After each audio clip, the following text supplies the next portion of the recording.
뭔가 용토리 또는 뭔가 이렇게 변화의 조짐을 보이면 다 그걸 자본주의적 방식의 도입을 우리는 다 이해해버립니다. 심지어 후기 핸드폰 가입의 정가수가 늘어난 것도 봐라. 이제 자본주의 체제로 가기 위한 그런 이제 준비를 하고 있다. 이렇게 해석해야 됩니다. 아니, 사회주의는 뭐 핸드폰 갖고 사면 안 되는 뭐 체제인가요?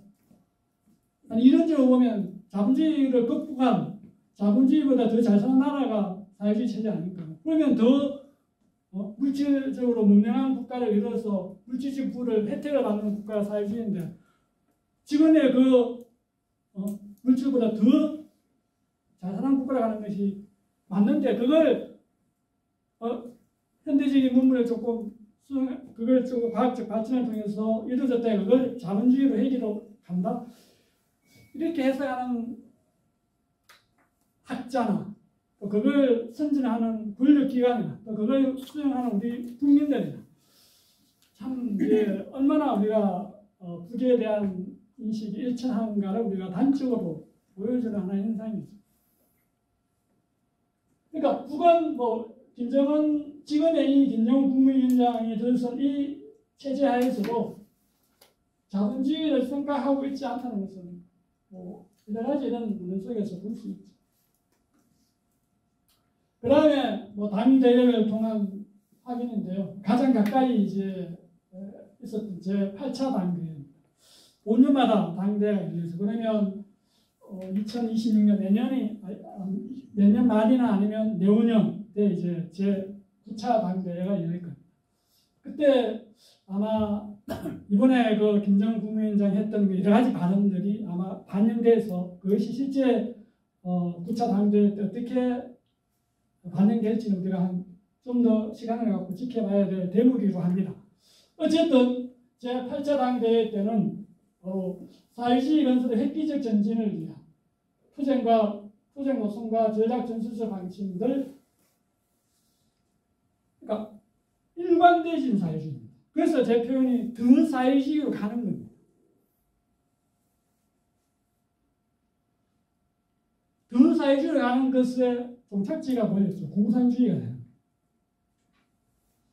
그러니까 북은 우리가 생각하는 그런 자본주의로 회귀에 이렇게 오는 그 좌표를 갖고 있는 것이 아니고 공산주의로 가는 그 좌표를 가고 있고 그 과정에서 사회주의 제도와 질서가 잘못되어진 것은 고쳐내겠다. 그 고쳐내겠다는 용어가 뭐였죠? 개건, 개선입니다. 개건, 개선. 근데 우리는 그걸 개혁, 개방으로 해석해 버리죠.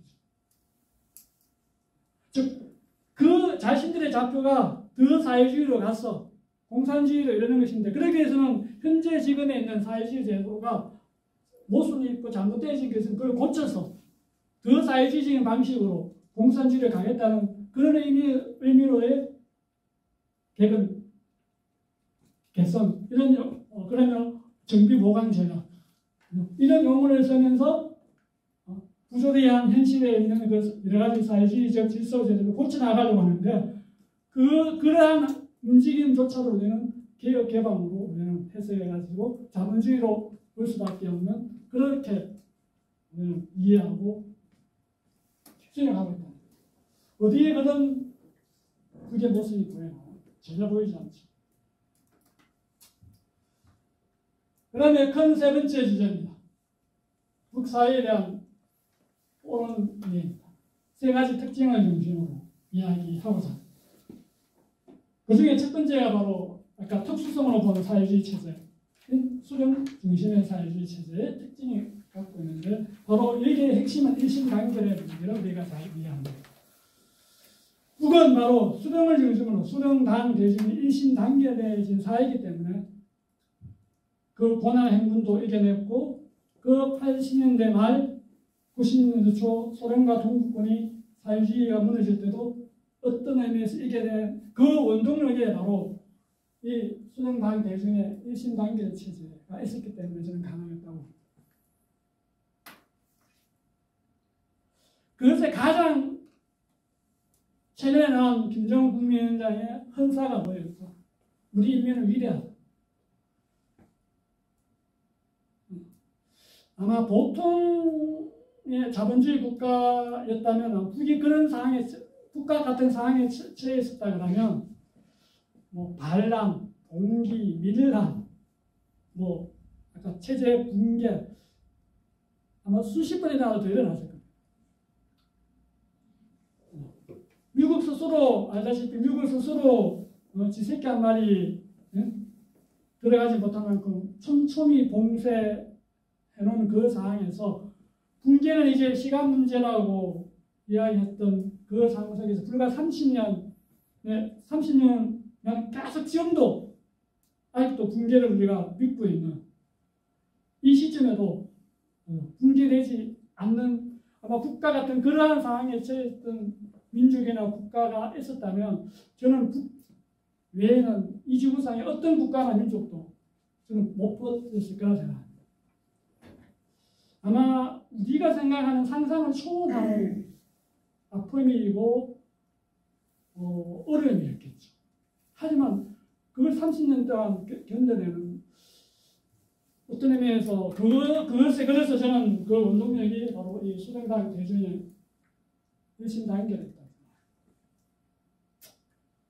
그럼 왜 북은 이런 수령당 대중의 일심단결의 원리를 갖고 왔을까?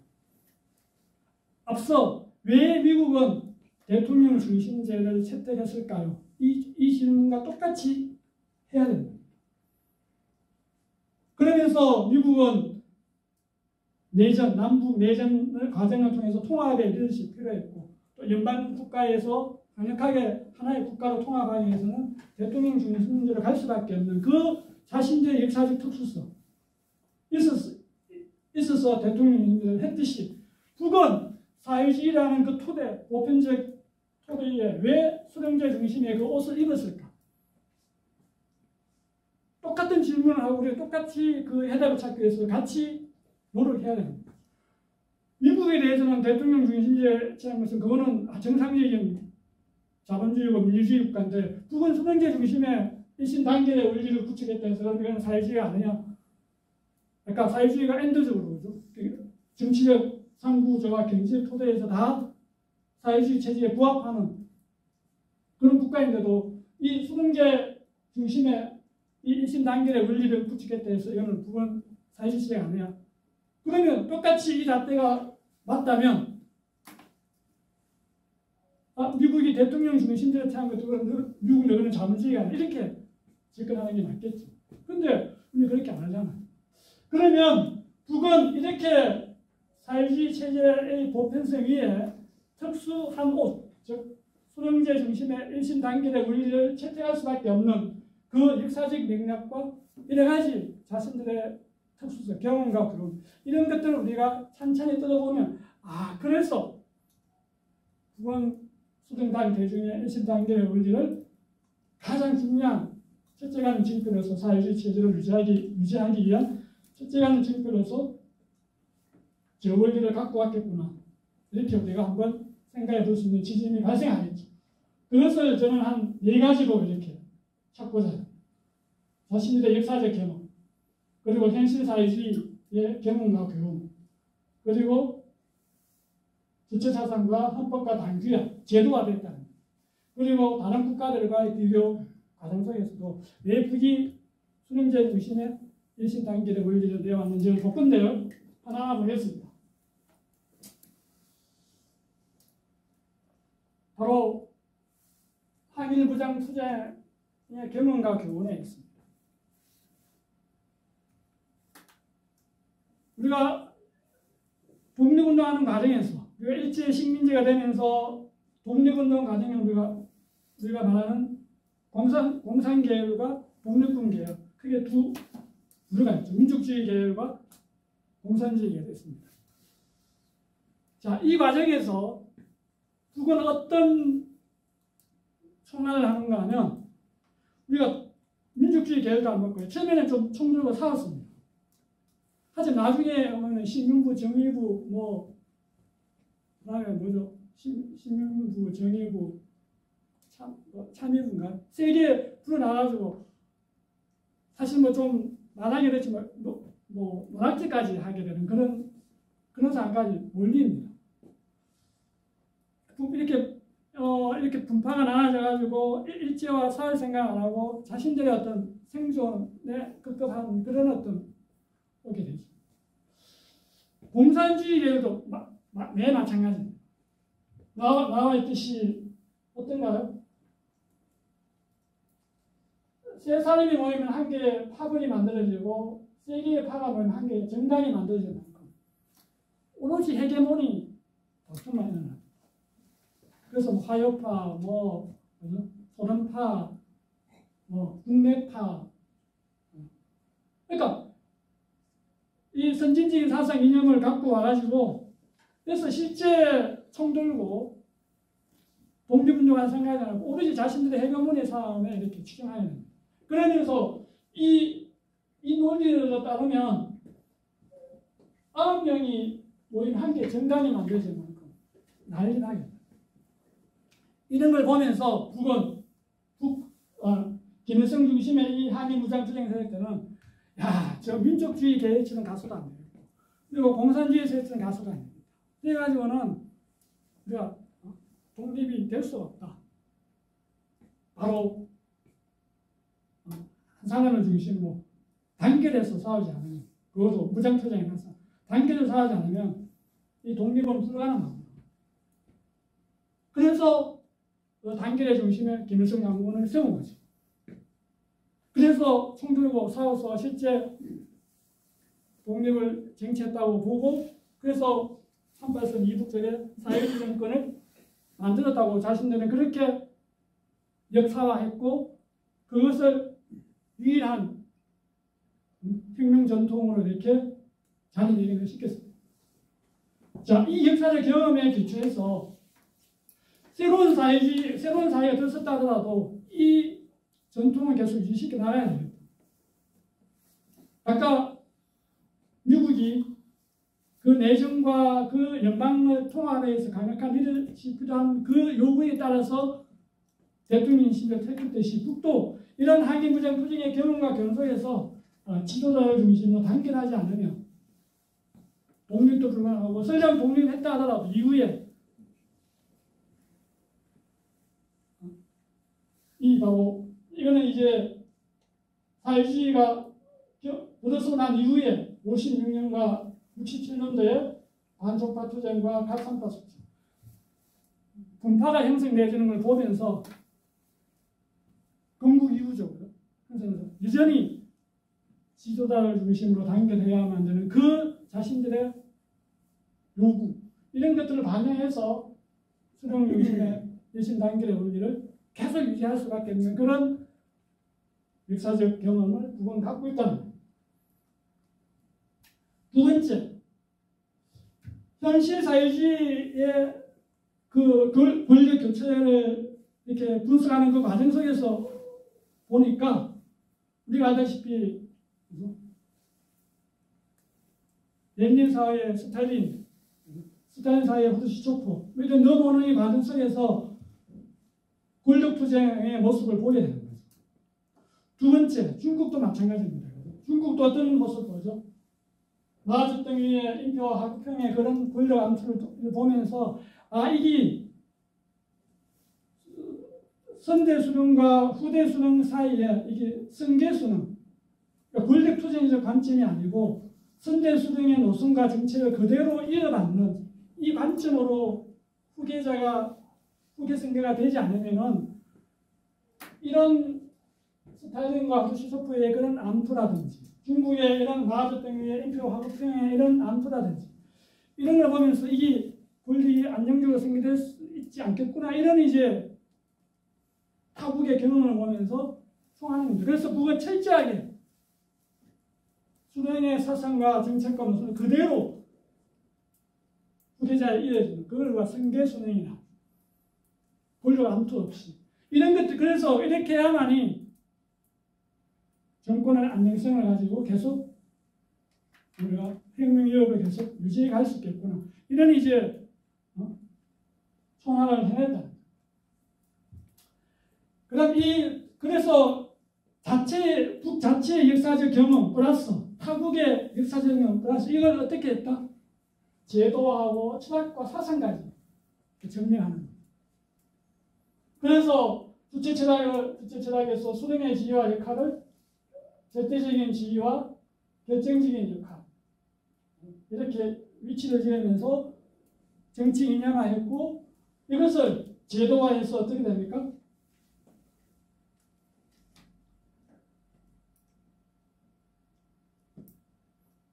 제도화해서 이렇게 헌법성과 당비학 전문에 조선민주인민공화국은 위대한 수령 김정은주의 사상과 연대로 위한 주체 사회주의적입니다. 그러면서 당비학 전문에는 영도자를 중심으로 하는 당과 군대와 인민의 애신 단계를 벽방론하고 이렇게 수학적 정립, 사상적 정립 플러스 제도화로 이렇게 공부화시키는 겁니다. 그래서 그러면 여기서 우리가 개념으로 보면 이 부분이 좀 우리가 굉장히 유념 있게 들여다봐야 될 지점이겠죠.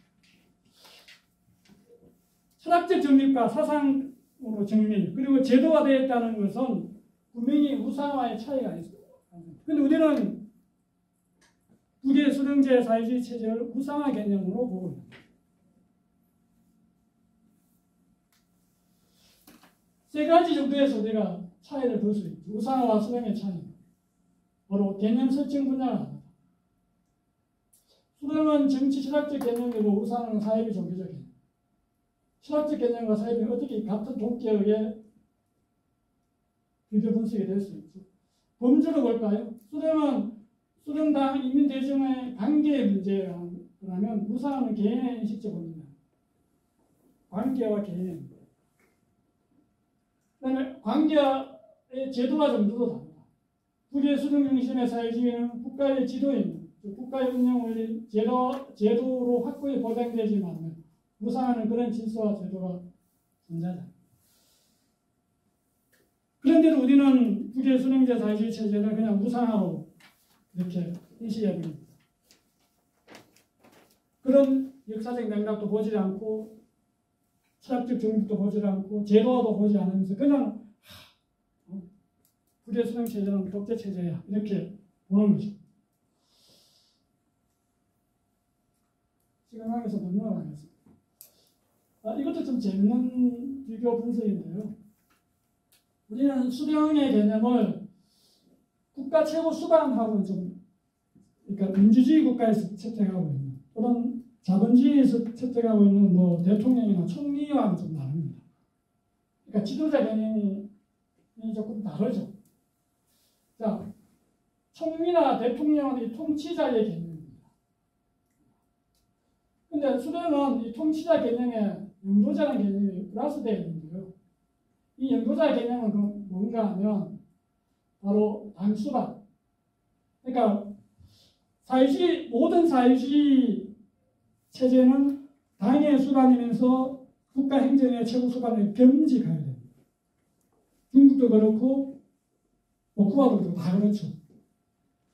그래서 보통 영도자라고 해야 돼요. 그런데 수령은 이 통치자와 영도자 플러스 또 이 어버이 개념까지. 그러니까 통치자도 넘어서고 영도자도 그러니까 넘어서 굉장히 독특한 개념인 것은 맞죠. 그래서 참고로 우리가 뭐 지미국 국가다 이런 절대 왕정을 대표하는 이런 왕정 국가처럼 보이기는 측면이 있는데 이것이 차이가 아까 뭐였죠? 철학적 정립과 제도화가 되어 있다는 측면에서 이런 우리 14세와 이런 어떤 지미국 국가다 하는 좀 엄연한 차이가 있죠. 그래서 이런 전체적으로 보면 북은 굉장히 아까 자신들의 역사적 경험, 타국의 역사적 경험, 그리고 철학적 정립, 제도화 이 모든 과정을 통해서 이런 사회주의여야만이 계속 자신들의 주체적 혁명 위협을 계속 유지, 발전, 고수해 갈 수 있다. 이런 좀 생각을 한 것 같아요. 그래서 이 지구상에서 가장 독특한 사회주의 체제를 갖고 있는 것이죠. 그러다 보니 우리가 참 수령제 사회주의 체제를 이해하기가 참 힘든 부분이 있는 겁니다. 그 다음에 마지막으로 북의 수령제 사회가 갖는 특징의 마지막 네 번째입니다. 다른 국가들과 비교해 보면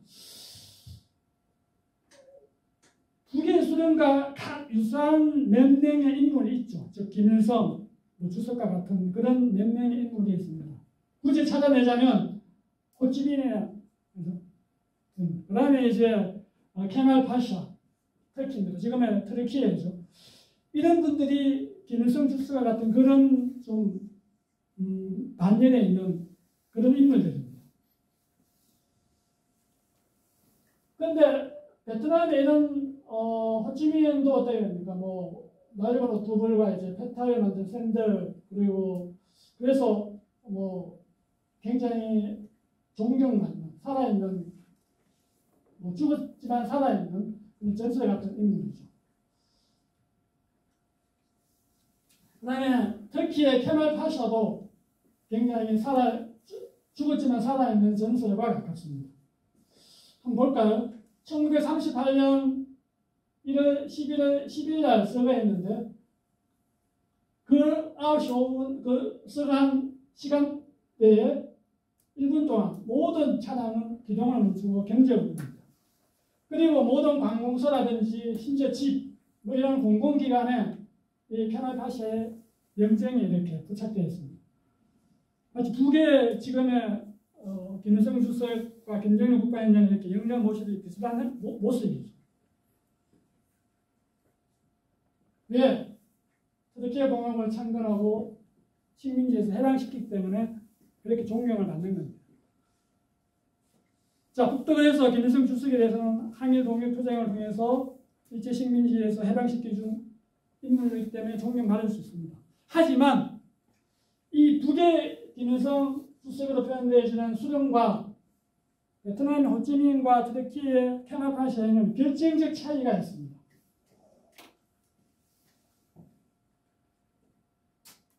어떤 차이가 있는가 하면 케말 파샤가 사상을 창시했나요? 이래가지고 그걸 케말 파샤 사상, 마르크 시점처럼 파샤 시점 이렇게 우리가 이점 케말 파샤 이점, 케말 파샤 사상 이렇게 붙일 만한 그런 게 없죠. 호치민도 자신의 사상을 만들지 않았습니다. 하지만 북은 이 지도자 사상을 만든 겁니다. 주체 사상이에요. 김일성 주석에 의해서 만들어진 사상이 주체 사상이죠. 그걸 계속 발전시킨 게 김정일 국방입니다. 이렇게 원리를 확립시켜가고 있습니다. 자, 그래서 그 의미는 뭔가 하면 이 호치민과 케말 파샤에게는 자발적 숭배와 경외 이것을 국가 전통화해서 그런 헌무와 존경의 의미를 담아내지만은 북은 여기에 어떻게 됩니까? 이런 국가 전통화에다 수용하면서도 자신들 국가 틀 안에 철학과 사상, 제도로 확립시킨 그러한 사회주의 체제로 나아갔다는 데 때문에 호치민과 케말 파샤처럼 이렇게 단순한 영웅이나 존경만 인물이 아니고 이것을 이런 철학과 사상, 제도로 해서 수령제 사회주의 체제라는 것을 만들어냈다는 거예요. 그러니까 이게 굉장히 제도적으로 영속성을 띌 수 있는 겁니다.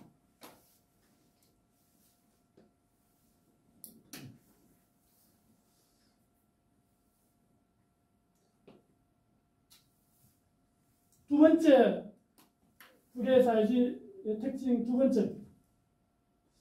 이 지구상에서 북만큼 자주를 강조하는 국가는 제가 볼 때 없는 것 같습니다. 몇 가지 이 워딩을 보면요. 김일성 주석이 한 워딩 중에 딱 두 가지가 우리에게 많이 알려져 있죠. 하나는 이민위차. 또 하나가 바로 이 식민지 민영은 상가치 개발도 나옵니다. 이 바로 자주의 이념을 상징하는 거죠. 아무리 배가 불러도 그 배부름은 배고픈 이민보다 못하다. 국가보다 못하다. 그러니까 상가집 개니까 얼마나 배가 부르겠습니까? 그러나 시민이면 그 개보다 못하니까 자주 독립국가가 아닌 국가를 상징하지 않는 그런 어떤 김주석의 발해라고 볼 수 있습니다. 그만큼 자주를 중시하는 그런 어떤 철학과 인념을 볼 수 있습니다. 그 다음에 이제 정권 수립 때의 국외 선택의 문제입니다. 이게 국이 만들어낸 트랙터인데요. 북식 용어로는 트랙터입니다. 최초의 이제 천연화입니다. 이때 재미있는 일화가 있죠. 두 가지 제가 일화를 이야기할 건데 하나는 코메콘입니다. 이 코메콘의 탄생은 선생님들 아시죠?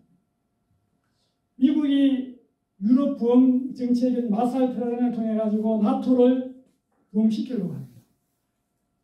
여기에 대항해서 소련은 동유럽 이 마살 플랜에 대항하기 위해서 이 코메콘을 만듭니다.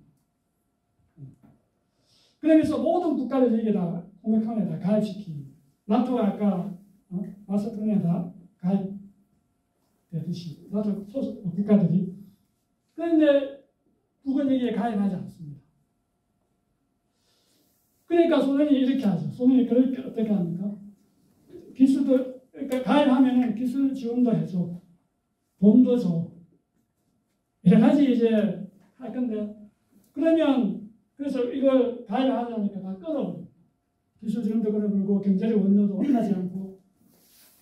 그러면 이때 만약에 북이 이때 이 코메콘 가입의 강의에 굴복했더라면 아마 1990년도 동국권이 범멸처럼 무너질 때 북도 같이 무너졌겠죠. 아마 이 선택 때문에 저는 안 무너졌다고 봅니다. 왜 이 선택이 왜 굉장히 중요한가 하면 이때 만약에 그래서 소련의 이때 코메콘 경제 체제의 특징이 뭔가 하면 소련은 종주국이니까 중화공업을 발전시키고 동유럽은 아직까지 산업경제가 그렇게 활성화되게 된 농업 위주의 서로 유무상통하는 거예요. 그러면 당연히 경제적 예속은 정치적 예속으로 이어질 수밖에 없는 그런 물리적 구조를 갖게 되는 거죠. 그러니까 김일성 수는 이때 그것을 간파한 거예요. 그래서 이게 가입하는 순간에 우리는 소련을 종족으로 대국으로 모셔야 됩니다. 그러면 이 경제적 종속이 결국은 정치의 종속으로 이어지는 거예요. 지금 그래서 어렵지만 우리는 독자적인 길을 가는 것이 맞겠다. 그래서 경제 원조와 기술 지원을 우리가 그 압박에도 견뎌내면서 끝까지 가입하지 않았는데요. 그러면서 이 체리의 마이로가 탄생했는데 여기에 숨은 기하가 이제 그 김일성 주석이 얼마나 이 자주를 중시했는지를 알 수 있는 대목이 나옵니다. 지금으로 치면 밀수가 되겠죠. 소련이 모든 경제 원조와 기술 지원을 끊어버립니다. 그런데 이때 북은 정권 수립 이후니까 당연히 농업의 협동화가 농촌의 협동화가 진행되어지면서 굉장히 기계 현대화가 필요한 시점이었죠. 그게 절대적으로는 당연히 트랙터라는 것이 굉장히 중요한 농업 현대화의 수단입니다. 그런데 이게 이제 이 코메콘에 가입하지 않음으로 인해서 소련이 이제 경제 지원과 규칙을 안 하니까 방법이 없잖아요. 그래서 밀수를 하게 됩니다. 세계를 밀수하는. 그래서 그 해체를 하고 이제 분해하고 조립을 그 과정에서 이제 어떤 기술자가 이제 조립을 끝내고 실험을 해보니까 가기는 가는데 거꾸로 가게 됩니다. 조립을 잘못한 거예요. 해체는 했는데 해체해가지고 조립했는데 잘못한 거예요. 그래서 그 기술자가 이제 당시에 김일성 주석의 직함이 수상이었으니까 수상한테 이렇게 이제 전화보고를 합니다. 수상이. 그래서 분해하고 우리가 조립했는데요. 뭐 북식 용어로 했겠죠. 이게 가기는 가는데 거꾸로 간다니까 김일성 수상이 괜찮소. 간다는 것은 나중에 앞으로 갈 수 있다는 것이니까 조금 더 노력해 보시오. 그래서 6개월인가 8개월 뒤에 이제 정상적으로 가는 그 트랙터가 만들어집니다. 이게 바로 지금 여기에서 자체 생산 이론 첼리마. 그만큼 자주를 중시합니다. 세 번째 이 자주 중시의 DNA를 볼 수 있는 것이 바로 미국과의 대결입니다. 미국은 온갖 회유를 하죠. 이거 핵만 만들지 않으면 제재 압박 풀고 다 하겠다. 그러면서 핵무기가 만들어질 때마다 어떻게 비난을 했습니까? 인민들은 굶어 먹는데 너희는 핵무기 만들고 그렇게 다 온 세계에 이렇게 선전해댔죠.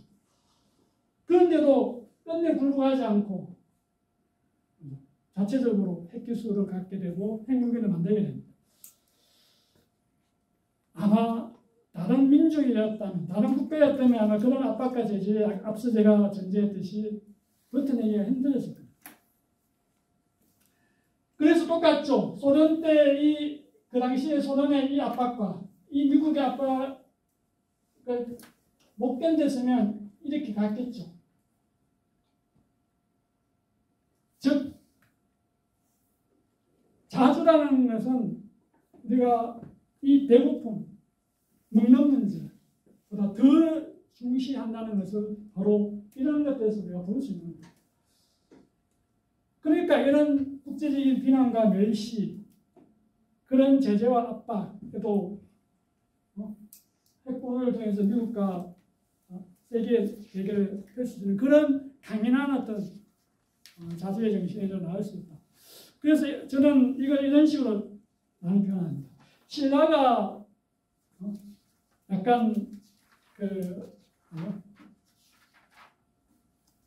당나라 외세에 야합해서 그러니까 그 식민지적 사고를 가졌다 하면 북은 약간 고구려의 기질을 물려받은 것 같아요. 중요하죠.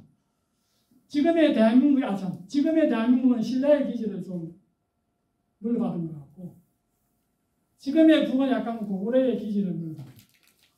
그러면 이 두 기질이 합쳐져서 우리가 한민족이 된다면 엄청난 시너지 효과를 낼 수 있는 이런 국가일 텐데, 이런 민족일 텐데 그렇게 가고 있지 않는 현재의 모습에 약간 안타까움이 있습니다.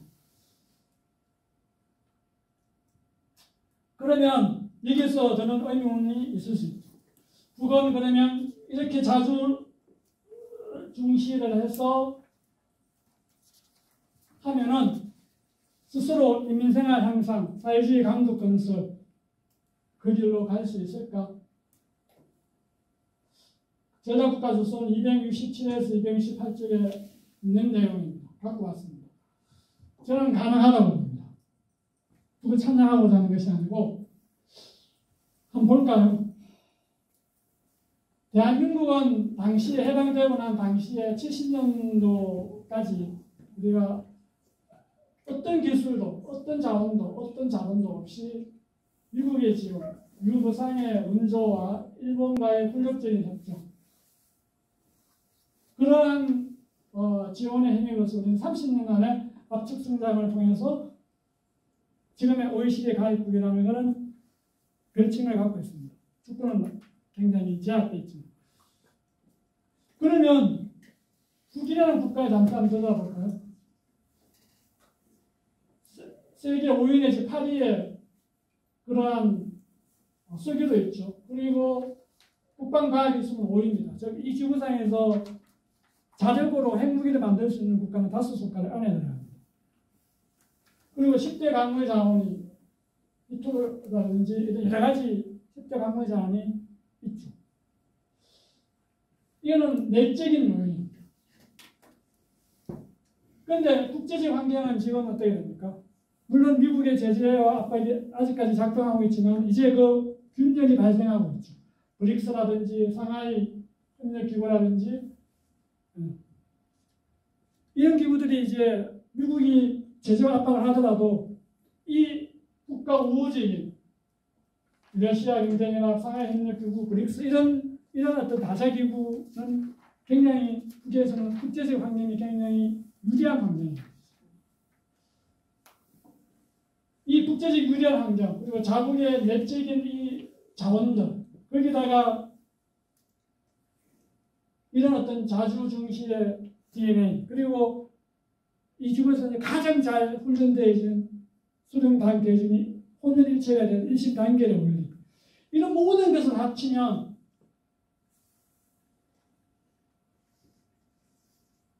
자력으로 자신들이 설정한 사회주의 강성국가 못한다.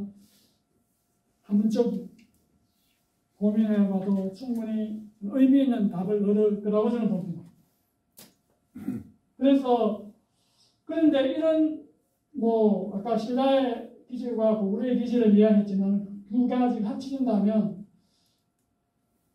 아마 우리는 어마어마한 그 성장의 잠재력을 갖고 있는 우리 민족이 될 수 있고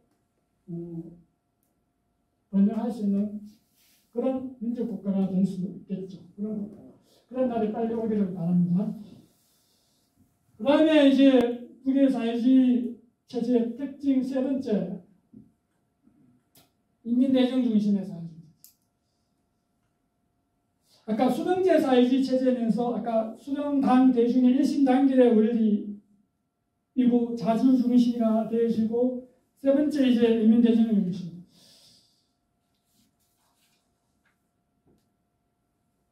아마 그 미국의 제재와 압박에 인민들이 흔들렸으면 지금의 북체제도 과연 존재할 수 있을까? 그렇게 우리가 물었을 때 아마 북의 지도부, 북의 권력 집단들이 끝까지 그의 자주를 지켜내고 그런 제재와 압박을 이겨낸 데에는 바로 저는 이 인민들의 이 자신들의 체제에 대한 정당성에 대한 확고한 신념이 있었기 때문에 북의 그런 권력 집단들도 끝까지 버텨내면서 사회주의 강국 건설이라는 그 좌표를 향해서 올 수 있지 않았을까. 그런 측면에서 저는 인민대중 중심의 이 사회주의 체제를 저는 굉장히 북의 장점 중에 빠져서는 안 될 그런 장점을 좀 보고자 합니다. 이 사회주의 체제를 마찬가지로 원리적으로 보면 헌법과 주체 철학과 당규에 다 인민대중 중심이 들어가 있습니다.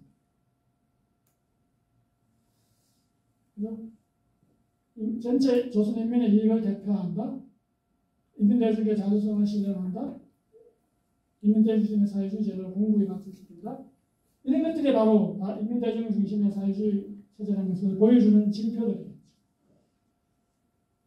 이것이 작동하는 방식은 바로 전체는 하나를 위하여, 하나는 전체를 위하여. 그렇게 작동되고 있습니다. 즉 우리가 알고 있는 집단주의 원리. 왜 인간은, 사람은 집단 속에 있을 때 가장 조명이 있고 가장 행복하다고 느끼기 때문에 그게 원리가 있습니다. 집단주의 원리예요. 관계 속에서 나의 역할을 찾아가는 것.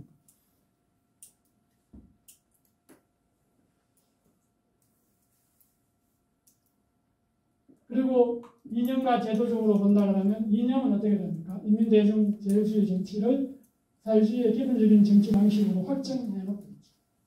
그리고 제도적으로는 이 인민대중 중심의 사회주의 체제가 바로 복지제도 구현으로 나타나고 있습니다. 흔히 말하는 3대 비상정책으로 나타납니다.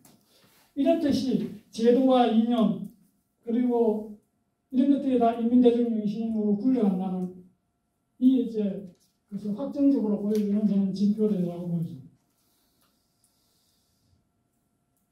그래서 우리가 풀 수 없는 숙제를 저는 여기서 풉니다. 그런 수령당 대중이 혼연일체되어 있고 자주를 중시하고 인민대중 중심의 그런 사회주의 체제이기 때문에 저는 이 문제에 대한 해답을 저는 찾을 수 있다고 합니다. 제 모든 이 이야기 속에서 북이 진짜 독재 국가라면 과연 여기에 마지막 5번째 뭔가의 리미티드가 아닌 뭔가 어떤 기간이 설정되어 있는 뭔가 있었겠죠. 즉, 이 지구상에 그 어떤 독재 국가도 리미티지는 안 됩니다. 무한하지는 않습니다. 제가 역사적 경험을 분석하고 총한 결론에 따르면 모든 독재 국가는 다 수명이 있었습니다. 이 지구상에서 가장 강력하다고 하는 나치즘, 또 히틀러도 약 13년밖에 독재를 못했습니다. 무솔로니 20년, 차우스스쿠 15년, 박정희도 16년인가? 그러면 북도 만약에 독재 국가라면 한 20년, 30년 정도에 있는 게 맞겠죠. 그런데 지금 80년 동안 이 선결을 통해서 계속 이어져 온다. 그러면 북의 사회주의 체제는 적어도 독재 체제는 아니겠다. 이 지구상에 약간 특수한 그런 사회주의 체제일는지는 맞겠지만 적어도 독재 체제는 아니라는 생각을 좀 한 번쯤은 이제 해봐야 됩니다. 독재 체제가 이렇게 안 무너지고 있을 수 있다는 것은 역사적으로 가능하지 않잖아요. 그러면 지금의 북의 체제를 우리가 사회주의 강국이냐 전략국가냐 이렇게까지 인식하는 데는 아직까지 우리가 많은 건너야 될 인식의 관계가 있다 하더라도 독재 체제로 보는 것은 좀 이제 넘어서자. 이 이야기를 좀 드리고 싶네요. 그러면서 이제 최종적으로 북을 전략국가로 보는 이 견해에 대한 제 이야기를 하면서 조금 마무리할까 합니다.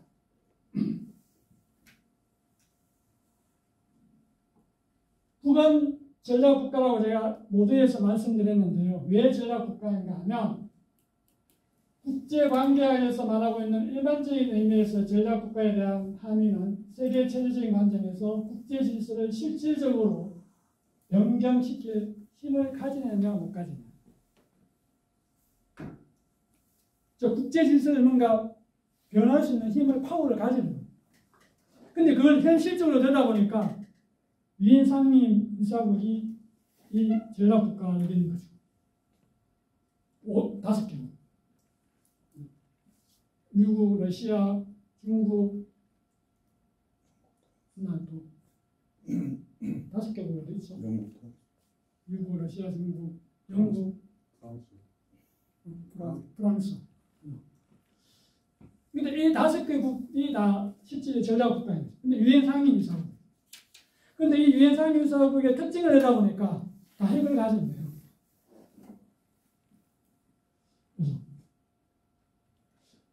자, 그러면 우리가 전략국가는 이렇게 국제 질서를 실질적으로 변경시킬 수 있는 힘이 있느냐 없느냐인데 그것이 현실적인 측면에서는 유엔 상임이사국이 됐습니다.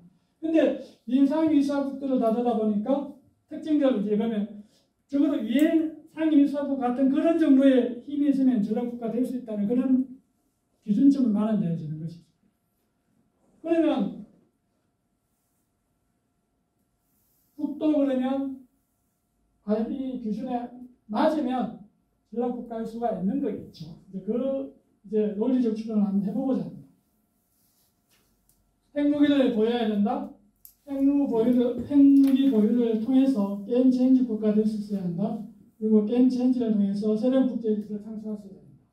이게 이제 전략국가의 개념인데요. 국제관계에서 말하는 개념입니다.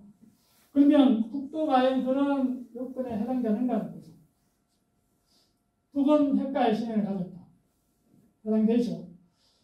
둘째, 한미동맹 해체와 한반도 비핵지대를 통한 한반도의 항구적인 평화체제 구축 및 동북아에서의 유국 지배를 역할을 추경하고 있다. 게임 체인지를 할 수 있는 힘을 가졌다. 아직 현재 진행형이지만 완료형은 아닙니다. 현재 진행형이긴 하지만 어쨌든 지금 한반도에서 미국의 지배력을 약화시켜가는 그 중심축에 북이 있다는 것은 부인할 수 없습니다. 그리고 세 번째, 그러면 미국의 한반도에서 미국의 지배력이 약화되어진다는 것은 바로 동북아 질서의 새로운 질서가 만들 가능성이 열리고 있다는 것이죠. 그러면 그 가능성은 바로 자주와 친선, 호혜와 설진 관계로 만들어가는 그 새로운 국제 동북아의 질서가 만들어질 수 있는 그 가능성을 우리가 보는 겁니다. 자, 이래 놓고 볼 때 이 두 개의 우리 사진을 한번 볼까요? 이게 2023년 8월 27일에 니제르, 이게 프랑스 식민 국가인데, 여기서 이제 군부가 떴다 일어나가지고 지금 프랑스 독립을 선언했죠. 그 독립을 선언한 과정에 이 공화국기, 북의 국기가 보입니다. 그리고 또 다른 한 사진에도 북의 국기가 보입니다. 이스라엘 지금 이제 이스라엘 베냐민 네타냐후 총리가 사법부 무력화 정책에 맞서서 이제 이스라엘 국민들이 이제 반대 시위를 하는데 이때 등장하고 있는 것이 인공입니다. 자, 한 나라에 뭔가 시위하는데, 봉기하는데, 항쟁하는데, 타국의 국기를 갖고 이렇게 시위하는 모습. 우리가 태극기 부대 하면서 미국 성적이 들고 나는 그 의미를 우리가 알고 있잖아요. 그러니까 자국의 항쟁과 불기 또는 이제 봉기, 뭔가 반정부시 하는 데서 타국의 국기를 들고 한다. 이거는 그 국가를 본받고자 하는 그런 심리적 속성이 있다고 봐야 되는 게 맞겠죠. 우리가 태극 부대에서 성적이 들고 하면 우리가 그렇게 이해하듯이 이 전략 국가와 이 북의 국기 모습 속에서 니제르와 이스라엘 이런 모습 속에서 좀 우리가 오므랩되어지는, 우리는 여전히 북이 강하고 못 묻고 그래서 전략 국가가 될 수도 없다고 생각하고 있는데, 다른 나라는 이렇게 북의 공화국기를 들고 시위를 한다. 뭔가 태극기 부대를 함께 성조기 들고 시위하는 이 모습 속에서 우리가 오므랩되어지는 뭔가를 찾아줄 수 있다고 봅니다.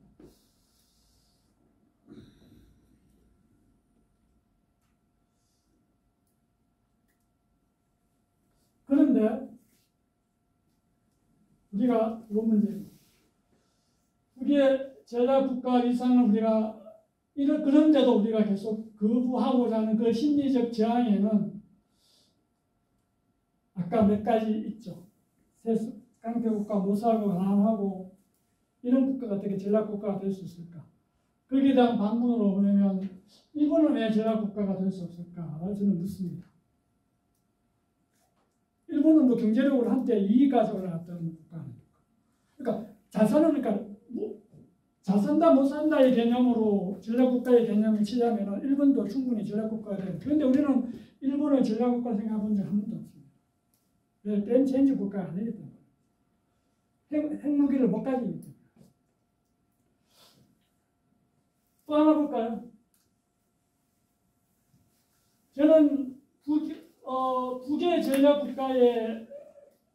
국가에는 지금의 유엔 상임 인사국가는 전혀 다른 개념의 전략 국가를 갖고 있다.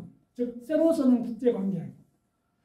북이 지금 핵을 갖고 이렇게 전략 국가가 되겠다는 이 전략에는 이제껏 이 지구상에서 볼 수 없는 새로운 국제관계를 새로 쓰고 있는 겁니다. 무슨 말인가 하면 지금의 유엔 상임 인사국은 다 패권적 전략 국가예요. 패권적 전략국가는 뭐죠? 다른 나라를 침략해서 지배하고 뭔가 자신들의 경제 수탈을 통해서 자국의 이익을 목적으로 하는 그런 개념이죠. 그런데 북의 이 전략국가의 개념은 그 패권적 전략국가가 아니고 바로 제국주의의 소멸과 핵없는 세계를 실현해서 앞선 이 자주와 친선, 호혜와 설린의 이런 국제 관계와 질서를 맺겠다는 거예요. 그래서 이것이 정확하게 아까 지금은 다급체제 이렇게 하고 일치하고 있다. 그것을 앞당기기 위해서 그건 최선을 다하고 있는 그 모습을 우리가 본다는 거예요. 그래서 저는 이 북의 이 핵을 가지는 이 것이 한반도의 평화와 안정에 부합하지 않는 것이 아니고 오히려 한반도의 평화와 안정에 부합되어진다는 측면을 우리가 동시적으로 바라봐 줘야 되는 것이고 플러스 그러면 왜 미국이 그렇게 북이 핵을 갖는 것에 대해서 그렇게 집착했을까? 이것도 우리가 한번 좀 고민해줘야 될 지점이 있는 것이죠. 그리고 미국이 왜 아까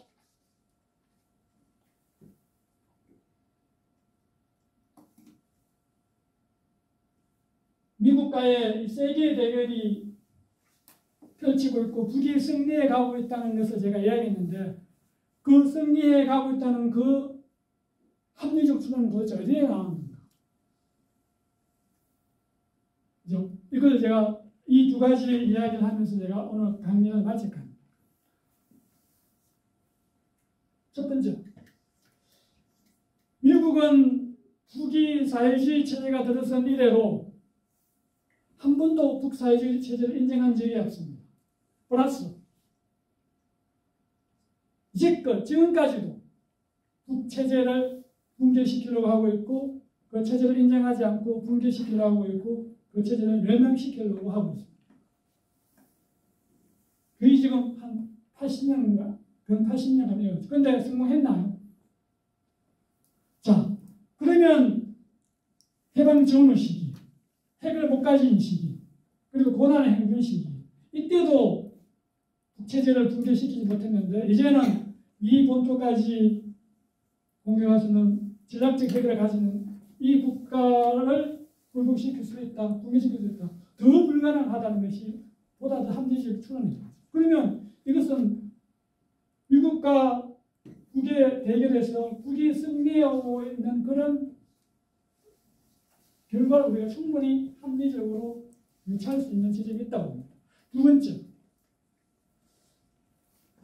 1994년 이후에 미국은 일관되게 그 북체제 붕괴 전략과 함께 또 어떤 정책이죠?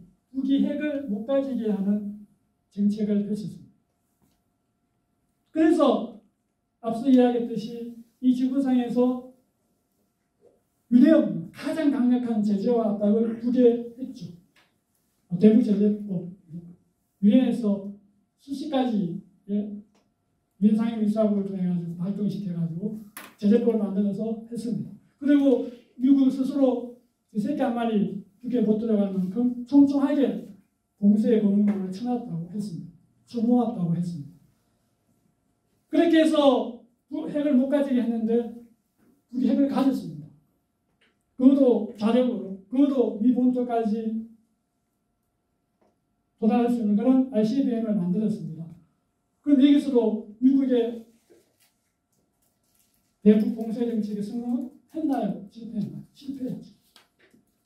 자, 체제 붕괴 플러스 핵무기를 못 가지게 하는 이 두 체제가 다 해서 실패했다면 이 세계 대결에서 그러니까 시간적으로 보면 승리할 가능성이 높은 국가는 북인 거죠. 그래서 우리는 북이 승리할 수 있기 때문에 이 패권적 전략국가가 아닌 평화적 전략국가의 그런 어떤 새로운 국제관계하고로서 북의 전략국가가 등장하는 이 모습을 저는 이렇게 그냥 영상으로 그냥 불가능한 그런 영상이 아니고 충분하게 현실 가능한 그러한 모습으로 저는 언젠가는 그런 불의 모습을 볼 수 있는 날이 왔으면 하는 그런 기대를 갖고 비록 현재 진행하지만 그런 생각을 좀 하면서 이 노동당 규약 그걸 제가 읽으면서 오늘 강연을 마칠게요. 조선노동당은 자주평화 친선을 대외정치의 기본 이념으로 하여 관제 자주 영향과의 연대성을 강화하고 다른 나라들과의 설립 우호 관계를 발전시키며 제국주의의 침략과 전쟁 책정을 반대하고 세계의 자주화와 평화를 위하여 세계 사회주의 운동의 발전을 위해 투쟁한다. 즉 세계의 비핵화와 연동되어 있는 그런 전략과의 개념의 북을 우리가 상상해 봅시다. 고맙습니다.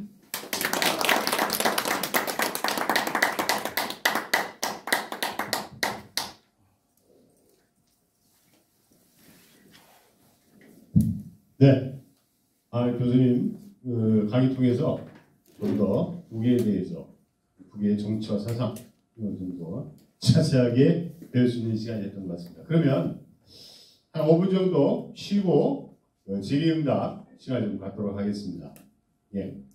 그러면 화장실 다녀오시고 그 뒤에 다가와 음료수 있으니까 좀 드시고요. 그렇게 하도록 하겠습니다.